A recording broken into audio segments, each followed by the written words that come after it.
En Descubre Valladolid hoy nos acercamos a los dos edificios históricos que tiene la Universidad de Valladolid en el pleno centro de la capital vallisoletana. Uno de ellos el Palacio de Santa Cruz y el otro la fachada de la Universidad, la fachada histórica de la Facultad de Derecho. Conoceremos algunas curiosidades, les recorreremos por dentro, visitaremos lo que es el Cristo de la Luz, talla que procesiona en la Semana Santa y alguna curiosidad más.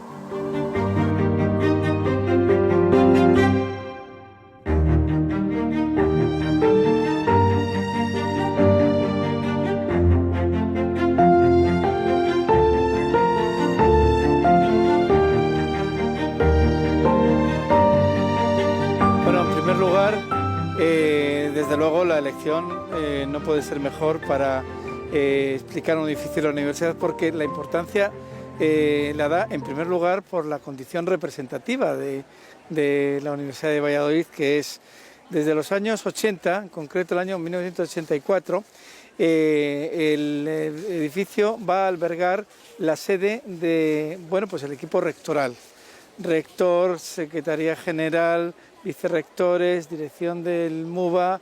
Va a ser el buque insignia de la Universidad de Valladolid.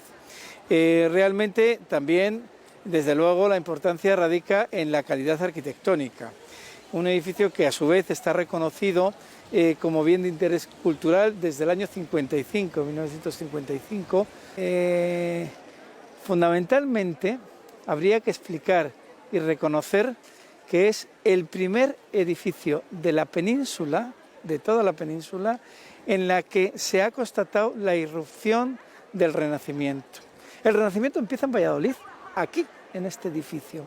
Hasta este momento, vivíamos herederos de una arquitectura goticista que ya en Italia, desde luego en el 480, 40 años antes, había volcado, arquitectos como Brunelleschi o Alberti habían volcado sus miradas hacia el pasado grecorromano, instaurado la arquitectura basada en los órdenes arquitectónicos e incorporado esos principios clásicos que la Edad Media había abandonado.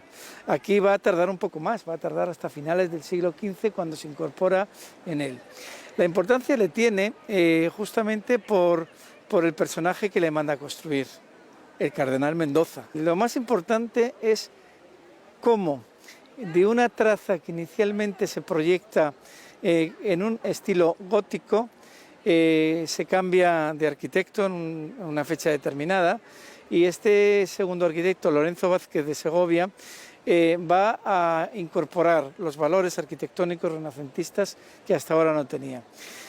Es significativo que la intención del entonces cardenal Mendoza era la de crear un colegio para, eso es importante saberlo, un colegio universitario, para dar educación universitaria a personas con poca capacidad económica, con gran capacidad intelectual, pero poca económica. Va a encargar, se supone que a un arquitecto reconocido, de calidad, pero con un estilo tardogótico, Enrique Gas, el proyecto.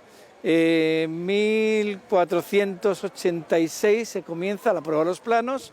Él está siempre o normalmente en la corte o dependiendo de los intereses que la corona le otorgaba y que le brindaba, y no debió seguir directamente los 2 primeros años de la construcción del edificio, y cuando con los Reyes Católicos viene aquí en 1488, ve hasta la mitad del cuerpo que está construido y se sorprende. No me gusta nada, esto es mezquino para lo que quiero hacer yo aquí.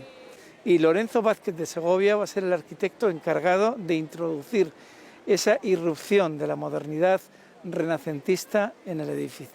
El edificio no es renacentista, tiene contrafuertes góticos. Si vemos el interior, vemos bóvedas de crucería góticas, ornamentos góticos, incluso en estas primeras pilastras centrales vemos esos remates goticistas. En el interior también del claustro, asimismo lo veremos repetido, pero lo que hace Lorenzo Vázquez de Segovia es, en el cuerpo central del edificio y en la cornisa, incluir ese gusto, ese almohadillado, esas decoraciones platerescas, esos órdenes arquitectónicos que se tallan en las pilastras para recordar que el pasado clasicista, el pasado grecorromano, estaba presente en este edificio.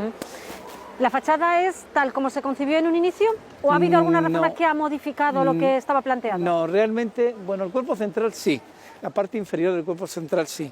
Habría que hacer hincapié en las imágenes que vemos justamente encima del arco de la entrada, la iconografía que está representando al cardenal Mendoza arrodillado frente a Santa Elena. Santa Elena es la que descubrió, estamos hablando del siglo IV, la invención de la Santa Cruz. Las ventanas de los lados, las ventanas superiores e incluso la central, la que está debajo de los escudos de los Mendoza, Figueroa a la derecha y arriba el escudo de los Reyes Católicos, son posteriores. La fachada se supone que es anterior a 1491, se termina según fecha que está señalada en el interior, en el zaguán de la entrada, en 1491 y se inaugura en 1492. Cuando se talla, aún los Reyes Católicos no habían conquistado Granada y por eso, bueno, se puede tener un testigo de que la fecha es correcta, puesto que no figura la Granada en el escudo de los Reyes Católicos. Es en el siglo XVIII, cuando se cambian esas ventanas. Las ventanas inferiores eran góticas, se ve algún remate, allí en la primera de todas vemos el arco de medio punto, detrás, ahí también, en los laterales asimismo, y las de abajo otro tanto de lo mismo. Va a ser al final otro arquitecto que trabajaba con Ventura Rodríguez, Manuel Godoy, que en el siglo XVIII va a reformar esas ventanas, introduciendo una arquitectura clasicista también, por decirlo así, adecuando incluso más esa imagen de modernidad clásica de toda la fachada, con la colocación de estos balcones, bueno, que por una parte nos recuerdan la época barroca romana, pero bueno, también desde luego a mí me recuerda mucho fachadas renacentistas de Valladolid, principios del siglo XVII, como el Palacio de los Miranda, en la calle Enrique IV precisamente. Tiene una portada muy parecida a estas que figuran aquí. ¿Los pináculos y la balaustrada superior?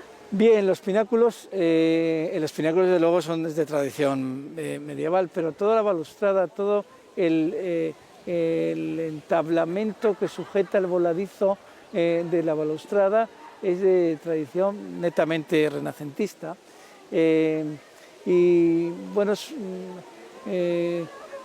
lo dibuja perfectamente y lo restaura Manuel Godoy y también en los planos de Ventura Rodríguez figuraba esta intervención. Es de estilo del Renacimiento. Los pináculos que ahora mismo están atravesando una etapa complicada, ¿no? En su conservación, ¿están dando algún problemilla? Pues no ahora, siempre. Este edificio ha tenido varias reformas importantes.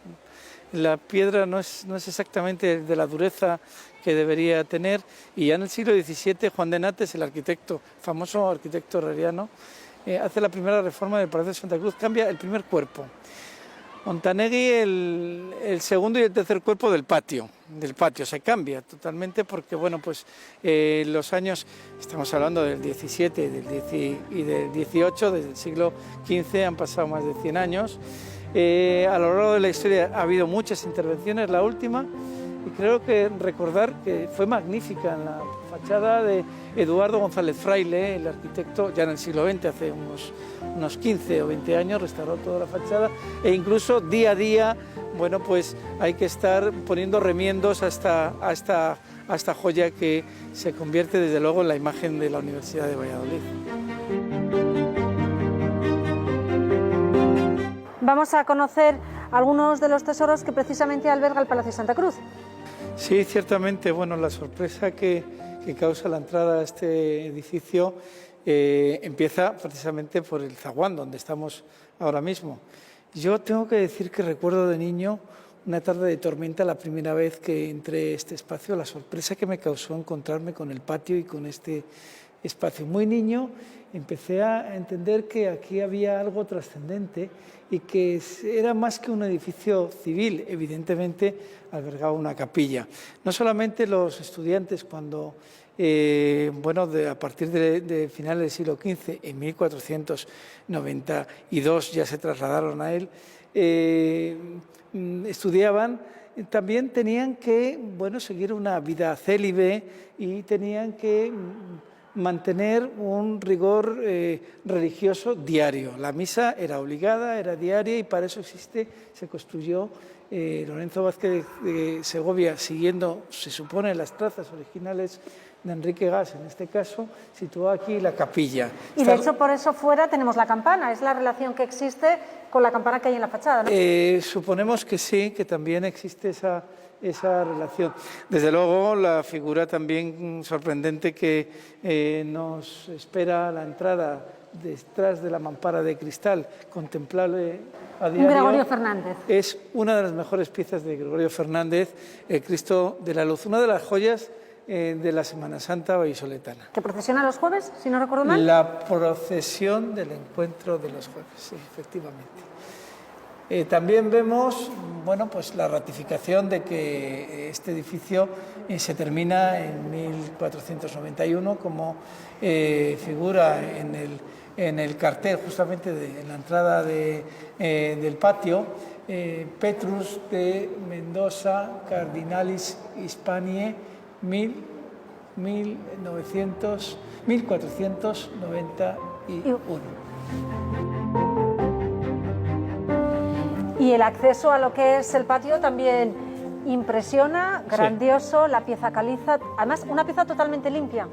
Sí, la verdad es que siempre estuvo sin color, del mismo color blanco.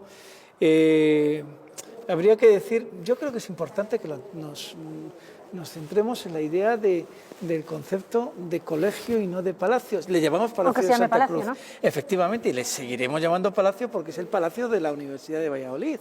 Es el palacio en el cual se representa el poder institucional de la universidad. Pero claro, la estructura arquitectónica no es de palacio. Los palacios de Valladolid no conforman un patio de estas características, con estas entradas y con estas escaleras. Es un colegio. Y la diferente altura también, ¿no? Claro, la diferente altura entre los distintos niveles. Es muy raro encontrar palacios que tengan aquí en Valladolid, quitando, el del licenciado Butrón, que tiene 3 niveles, tiene normalmente 2 niveles, la planta entreplanta, planta semisótano y planta noble. En este caso, se están diseñando un espacio arquitectónico que pueda contener las necesidades de una universidad, con una biblioteca, con una aula de docencia, con un salón representativo, con una zona de comedor, con una zona de cocinas, que realmente cambian mucho a lo largo de los siglos, pero que, de una u otra manera servían a por lo menos más de 20, 27 estudiantes que vivían aquí, repito, de manera célibe, se cerraba por la noche y se dedicaban a estudiar en un máximo de 8 años, no podían estar más. Era el tiempo límite en el que tenían que sacar los estudios. De sacar los estudios, efectivamente. No tenían que tener ningún familiar aquí dentro para poder entrar. No tenía que ver más de un alumno de la misma localidad, una serie de condiciones que marcaban una vida rigurosa de aprendizaje. Este reloj sí. es una de las últimas piezas que se ha colocado precisamente? Bueno, ahora temporalmente está en este espacio. No tiene por qué ser definitivo, es el reloj de la universidad que está justamente en la esquina del encuentro que después veremos a la izquierda de la fachada histórica de la Universidad, sede de Derecho. La Universidad, sede de Derecho, y que, bueno, pues aquí, como vemos en la fecha del siglo XIX, 1855, este reloj constituyó la referencia temporal de la universidad durante muchos años.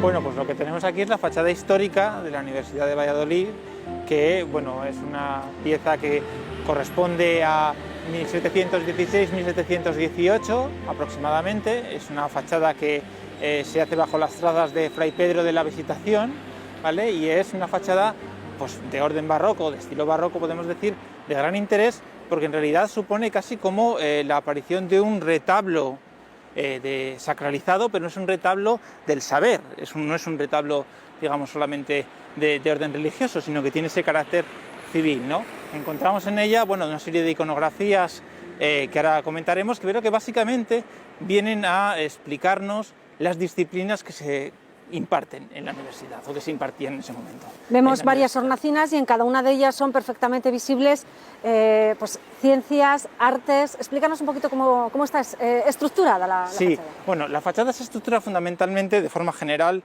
en dos cuerpos. Tenemos dos cuerpos superpuestos con una serie de pilastras acanaladas y de orden compuesto. Por otro lado, tenemos en la parte central un orden gigante de columnas, semicolumnas, también de orden compuesto, que en el fondo articulan la presencia de esas hornacinas, que son donde se encuentra la simbología que estamos comentando. En la disposición en realidad es muy sencilla, pero también muy jerárquica, porque encontramos en el centro de la fachada, en la parte central, a la teología. La teología, esto es una universidad que nace con un orden, bueno, con un carácter pontificio, evidentemente. La teología está básicamente ordenándose en el centro como la gran jerarquía, ¿no?, suprema frente al resto de las artes. Y luego vamos encontrando dos zonas. En el cuerpo bajo, a la izquierda, lo primero que encontramos ahí es la retórica. La retórica es una persona, una mujer en este caso, con una jofaina, que viene a representarnos la cantidad de palabras que requiere la propia disciplina, ¿no? Siguiendo por el cuerpo bajo, a la derecha encontraríamos la geometría, que es una persona, una mujer en este caso, siempre son mujeres, que aparece dibujando sobre un papel. Si vamos ascendiendo, claro, la base del cuerpo principal, que es el piano nobile, vamos a decir, donde encontramos incluso toda la balconada, encontramos a la izquierda el derecho canónico, que sería el derecho en este caso vinculado a la Iglesia, en el que encontramos un libro y sobre él la tiara papal, ¿de acuerdo? Y a la derecha encontramos el derecho civil, que es la justicia entendida como tal, con la espada de la justicia. En la parte de arriba vemos otras figuras más grandes y entre ellos, explícanos esta parte. Encontramos en el cuerpo superior las alegorías intelectuales de otras disciplinas de la universidad, ¿no? Entonces, de izquierda a derecha encontramos, en primer lugar, la astronomía con la esfera celeste, ¿de acuerdo? En segundo lugar encontramos la medicina con una redoma, ¿vale?, que también sería ese utensilio propio de la medicina. En tercer lugar encontramos la filosofía, que indica con su mano a la presencia de un globo terráqueo. El globo terráqueo es el lugar donde habitan los hombres, en ese caso, ¿no?, el espacio terreno. Y en última instancia encontraríamos la historia, también muy interesante, entendida como una mujer con espada y escudo, entendiendo la historia como en estos momentos como una sucesión de batallas y de reyes o reinos en secuencia. ¿De acuerdo? Entonces aparecerían esas tres piezas. Pero la más importante, que es la que está en el centro, en la parte de arriba, sería la que también ordenaría todo el retablo, es el conjunto, sería la sabiduría, el triunfo de la sabiduría frente a la ignorancia. Por eso está pisando con un pie el cuerpo. Efectivamente, aparece pisando en este caso con un pie a la ignorancia, bueno, con esa figura alegórica de un niño ciego, ¿no? Sería esa figura de la ignorancia. Luego hay más grupos esculturales que completan la parte de arriba del ático, en el que encontramos fundamentalmente los reyes benefactores de la universidad, ¿no?, a lo largo de su historia, los diversos reyes benefactores que ha habido. Encontramos en primer lugar, sería Juan I, no están situados tampoco en orden cronológico, Juan I, Alfonso VIII, que es evidentemente como el rey vinculado a la fundación de los estudios palentinos, a su vez es la fundación de la Universidad de Valladolid, evidentemente. Encontramos en el siguiente punto, en el otro extremo de la fachada, a Enrique III de Castilla, ¿de acuerdo?, que es el que le otorga las tercias a la universidad, y en última instancia, también muy interesante, Felipe II, que Felipe II es el que le va a dar la plena jurisdicción al rector, ¿no?, la capacidad de tener plena jurisdicción. Ha habido varias reformas en el edificio a lo largo de los tiempos, pero la fachada en sí sigue conservando lo que fue, no sé, el inicio el germen de la universidad en sí, ¿no? Claro, como tal, claro. Se puede mantener, si vemos los bocetos de siglos anteriores, sí, es perfectamente identificable el edificio. Sí, absolutamente identificable, ¿no? A pesar de las diversas secuencias de reformas, incendios, derribos históricos que ha habido desde su fundación, la fachada, incluso habiendo tenido momentos de peligro con los proyectos que fueron avanzando, con los diversos claustros, en estos momentos es el elemento conservado más importante, que simboliza claramente. Es un edificio muy visitado y perfectamente reconocible en Valladolid, ¿no? Sí, desde luego. Al final, pasear por la plaza de la universidad y entenderlo como casi un símbolo de la universidad es de lo más identificable, junto con el Palacio de Santa Cruz. Son los dos grandes elementos que identifican la presencia de la universidad en el centro de la ciudad, que también esa es la condición interesante, ¿no? La universidad es muy grande, pero este es el edificio que se identifica en el centro de la universidad.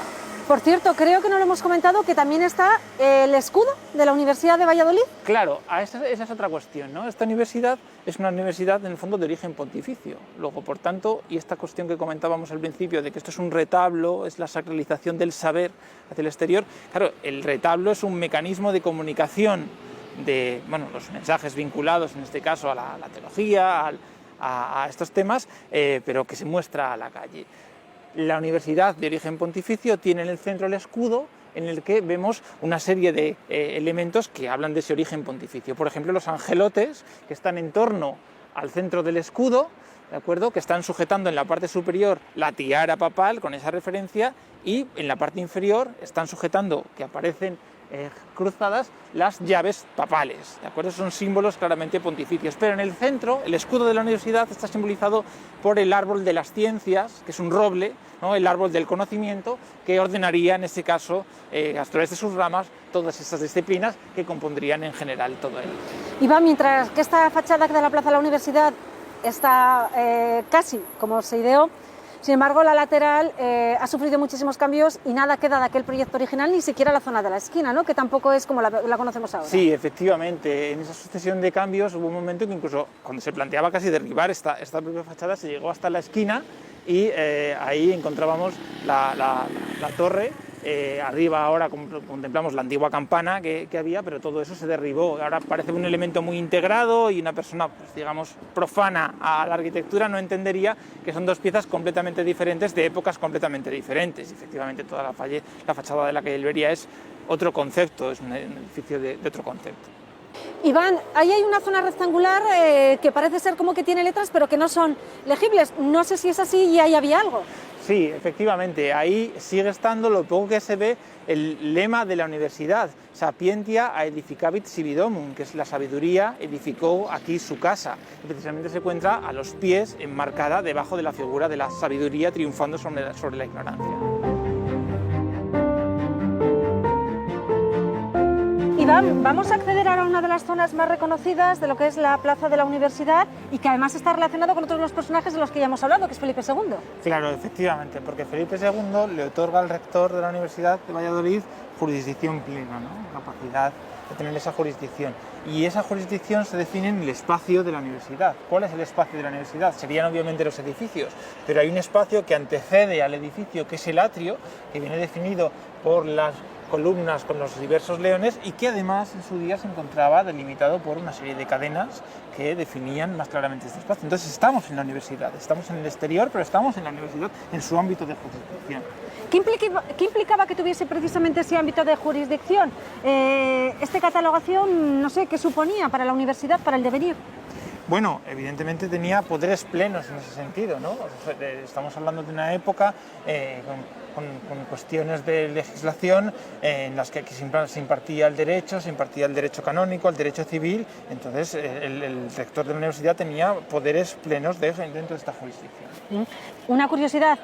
Vemos que hay leones, no sé si están contabilizados los leones. Bueno, los leones están contabilizados. Existe siempre el famoso chascarrillo o broma, como se quiera entender, de los alumnos, en los que se dice que si cuentas los leones de la universidad, de la fachada de la universidad, pues no apruebas nunca sales, digamos, de la universidad. Hay 20 leones, lo que pasa es que hay 18 columnas. Entonces, las circunstancias que tenemos en las columnas de las esquinas, leones dobles, inicialmente los cuentas como uno, te tienes que ir detrás del escudo para ver que son leones dobles, ¿no? Y de hecho esas columnas son diferentes porque son las columnas en las que encontramos los escudos diferentes. Hay dos tipos de escudos. Tenemos los escudos de la corona de Castilla, que es por ejemplo este que tenemos aquí, ¿no? Efectivamente, que son escudos de armas, y tenemos dos escudos de la corona de Castilla, este que tenemos aquí y el de la esquina opuesta, ¿de acuerdo? Y el resto de los escudos son todos los escudos de la universidad, que es el mismo que preside la fachada, que contiene el árbol de las ciencias que tenemos aquí en los otros leones, que son los leones tenantes. Ajá. ¿Y es verdad eso de que no se aprueba? ¿Tú conoces a alguien que los haya contado y no haya aprobado? Porque imagino que nadie se resista. Yo creo que al final la gente los acaba contando, nadie lo dice, y luego otra cosa es cómo van los resultados académicos. Yo debo confesar que yo no los conté nunca. Curiosa anécdota.